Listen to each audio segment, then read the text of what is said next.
लेकिन एक समय कन्हैया 2-4-10 दिन किसी के यहाँ नहीं गए, किसी कारणवश। सभी गोपियां चिंतित हैं, मन में विचार कर रही हैं कि हमने लाला के आज कई दिन हो गए दर्शन नहीं किए, किधर होगा क्या होगा। सभी यमुना में पानी भरने जाती हैं, जल भरने जाती हैं, आपस में विचार करती हैं कि ओ नंद का लाला इस समय दिखाई नहीं देता, किधर है, क्या कर रहा है, दर्शन नहीं हो रहा, क्या किया जाए। सभी सखियां गोपियां आपस में चर्चा की बात की कि एक ही उपाय है कि हम जो है नंद बाबा के घर जाएं, यशोदा माँ के किसी बहाने से घर जाएं, तब पता चलेगा, दर्शन होगा। लेकिन कैसे जाएं, क्या बहाना है। आज बोल रहे एक काम करते हैं, उलाहना देने के बहाने से जाएंगे और उलाहना देंगे। इसी बहाने से हम बोलेंगे पहले कन्हैया को बुलाओ, फिर उलाहना देंगे। बोले उलाहना किस चीज का देंगे, बोले घर में चलो, और घर में जितनी भी मटकियां हैं सभी मटकियां चकनाचूर कर देते हैं। जब भी साथ आके बोलेंगी ये क्या हुआ, बोल देंगे वो नंद का लाला अपने मंडली के साथ आया, सभी मटकियों को तोड़ दिया।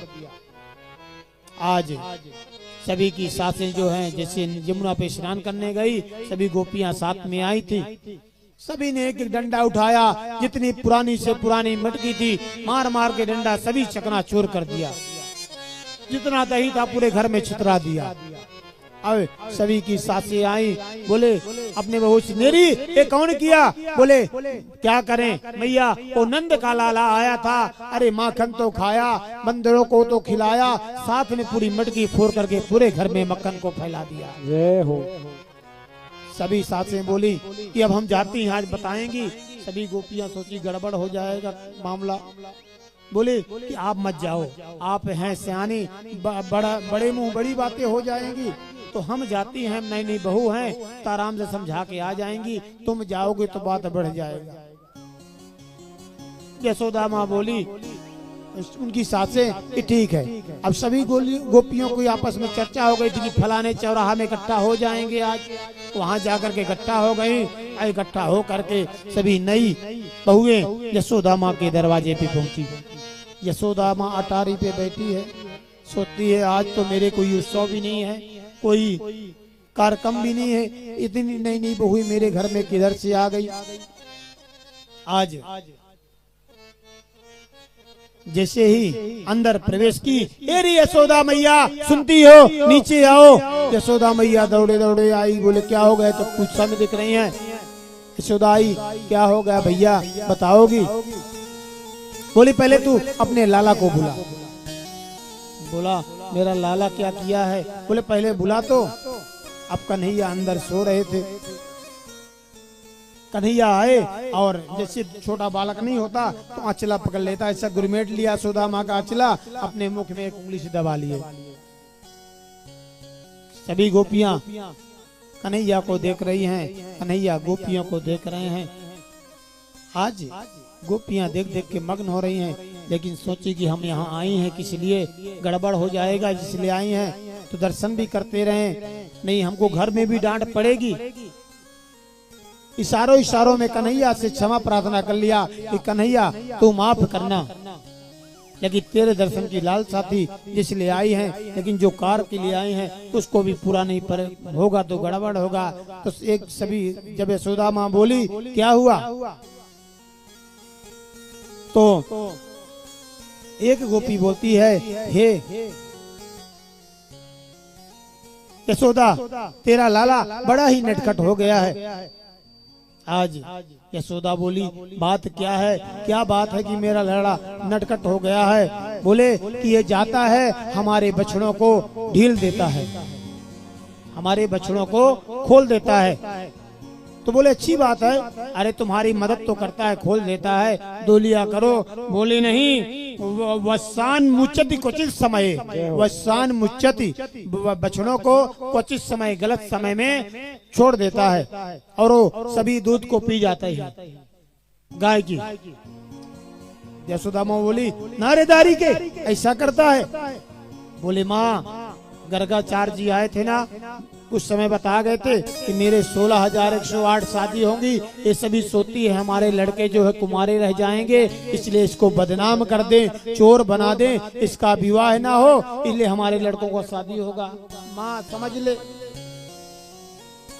आज बोलती है यशोदा माता, भैया तुम डांट दिया करो, अगर गलत करता है तो बालक डांट दिया करो। तो बोलते क्रोशान, जैसे क्रोध करते हैं, सन से हासा, ये हंस देता है, इसकी मुस्कुराहट देख के जो हमारे अंदर का क्रोध है वो समाप्त हो जाता है, हम भी हंसने लगती हैं। जय हो। यशोदा माँ बोली, जब तुम्हारा क्रोध शांत हो जाता तो भैया मैं क्या करूं। दूसरी गोपी बोली यशोदा मैया, तो बोली भैया अब तुम्हारा क्या हुआ। बोले कि चलो यहाँ तक है तो ठीक है। यशोदा माँ बोली कि तुम अपने दही को थोड़ा ऊपर रख दिया करो। तो बोले जब हम ऊपर रख देते हैं, नई नई तकनीक लगाता है, एक के ऊपर चढ़ जाते हैं और चढ़ करके मटकी में छेद कर देते हैं और भंडाम भिनती, भंडान जो मटके को फोड़ देते हैं ऐसा खाते हैं, खुद तो खाते हैं हमारा मैया, अब मरकट भक्षति, जो बचता है सभी बंदरों को खिला देते हैं। अब पता नहीं ये कौन सा मंत्र पढ़ा है, ये एक मंत्र बंदर को बुलाता है, 100 बंदर आ जाते हैं, इसकी बात भी सभी समझते हैं, आकर के सभी लग जाते हैं खाने के लिए। इसकी बंदर बात भी। आज दूसरी गोपी खड़ी थी, अब बोला तेरा क्या हुआ। बोली मेरे साथ तो तेरा लाला बहुत ही दंडनीय अपराध किया। बोला क्या किया। बोला एक दिन मैं, मेरे पति की इतनी बड़ी बड़ी दाढ़ी है, मेरी चोटी, मेरे पति थक के आए थे, हम दोनों एक खाट पे सोए थे, अब तेरा लाला गया, अब मेरी चोटी अब मेरे पति की दाढ़ी एक में बांध दिया, और बांध करके मेरी बच्ची दूर एक खाट में सोई थी छोटी सी, उसके कान में बोला हवा। अजय से हवा बोला, तेजी चिल्लाई, अब हम कूद के भागे, उसकी तरफ की रो रही है, अब मेरी दाढ़ी, पति की दाढ़ी, मेरी चोटी एक आंख में खींचातानी हो रही है, लड़की रो रही है। बोले ऐसा ऐसा उपद्रव करता है। आज एक दूसरी गोपी खड़ी है, वो बोली मैया, तो यशोदा माँ भैया बोली भैया तेरा क्या हुआ। बोले अब तेरा लाला नास्तिक भी हो गया है, देवी देवता को नहीं मानता, अब तेरे साथ क्या किया, मेरा लाला नास्तिक हो गया। क्या किया।